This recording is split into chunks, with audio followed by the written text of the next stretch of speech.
Client বলতেছিল তাদের নাকি ৫ বছরের রিলেশনের বিয়ে। তো আমি তো শুনে একদম হতবাক। আপুকে বলতেছে, "আপু কাহিনীটা একটু শুনান।" তো আপু বলতেছে, "আপু জানেন আমার বাবা, ভাই, মামা, মামি, চাচা, চাচি, কাকা, কাকি মানে কে এমন কেউ বাকি নাই আমার জন্য এত ভালো, ভালো ঘর আনে নাই। কিন্তু আমি তো আমার এক কথাই অনড়। আমি তো এই বেটারে ছাড়া বিয়ে করব না।"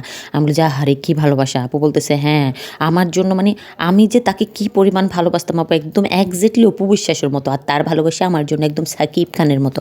আমি বলছি, "আহারে এইরকম ভালোবাসা তো আমি আর জীবনেও দেখি নাই।" মানে টুকু দেখেছি, সিনেমাতে দেখেছি আরকি। যাই হোক এরপরে আপুকে জিজ্ঞেস করলাম, "আপু তারপর কি হলো?" বলে যে, "তারপরে ৫ বছর পরে সে আমাকে বিয়ের জন্য প্রস্তাব দিল।" আমি বলি, "তারপর?"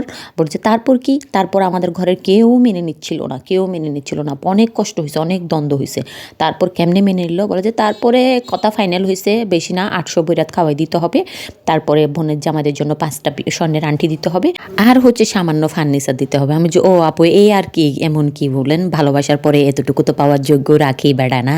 বলছে, "হ্যাঁ রে আপু, আমি যে তারে কি পরিমাণ ভালোবাসি তার জন্য আমি সব কিছু উজাড় করে দিতে পারবো।" তো তুই আপু উজাড় করে দিবি ভালো কথা, তোর বাপের গুলা কেন উজাড় করতে গেলি রে ভাই? তোর বাপে যে তোর অনেক কষ্ট করে মানুষ করছে এটা তো তোর ভেতরে রাখা দরকার ছিল। তো যেই আফুরা ভাইয়ারা আর কি ভালোবাসা মানে ভালোবাসবেন, আবার ওর বিয়ের সময় ফার্নিচার লাগবে, বৈরাত লাগবে, এই লাগবে, সেই লাগবে, এগুলো খোঁজাখুঁজি করেন না। তোরা বুঝছিস, তোরা ট্রেনের রাস্তায় গিয়া সুইসাইড কর, মানে তোরা ট্রেনের রাস্তায় গিয়া মর, তোদের ভালোবাসার দরকার নাই। তোদের মতো মানুষ বুঝছিস বাংলাদেশে থাইক্কাও লাভ নাই, না থাকলেও লাভ নাই। তোরা হচ্ছিস কতগুলা ধ্বংসের কারণ ইয়াং জেনারেশনদের। তোরা এদিকে ভালোবাসবি, ভালোবাসার নামে ৫টা বছর নষ্টামি করবি, এরপরে গিয়া বিয়ের সময় মা বাবার গলা চিবি ধরবি, মা বাবারে কইবি না আমাদের ভালোবাসার বিয়ে তাতে কি হয়েছে, আমাদেরকে ফার্নিচার দিতে হবে, আমাদেরকে স্বর্ণের আংটি দিতে হবে। আমি বলি এটা কি মগের মূল্য?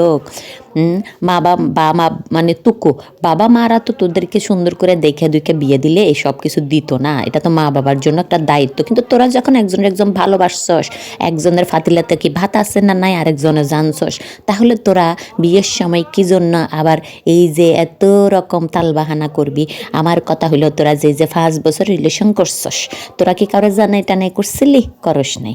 তাহলে বিয়ের ক্ষেত্রে যখন আসছে ফার্নিচারের জন্য, স্বর্ণের আংটির জন্য কেন বাপের বাড়ির মানুষদেরকে খটাখটি করবি? তো যাই হোক, আপনারা আবার কেউ মনে করিয়েন না আমি এই আপুর কাহিনী বলতেছি, এটা অন্য একটা আপু। তো এই আপু হচ্ছে আমার সুন্দর কিউট একটা ব্রাইট আপু ছিল। তো এই আপুকে এমনি বিয়ের পরে সাজানোর পরে যে কী পরিমাণ সুন্দর লাগতেছিল, মাশাল্লাহ মাশাল্লাহ। তো যাই হোক অনেক কিছু বলে ফেলছে আর কি। তো মা বাবার পছন্দে বিয়ে করার চেষ্টা করেন, এই ভালোবাসাবাসি বুঝছেন বাংলাদেশ থেকে দূর করেন। তো যাই হোক আপনাদের সাথে বক বক ফক ফক করতে করতে না আমার প্রচণ্ড রকমের খিদা লেগে গেছে।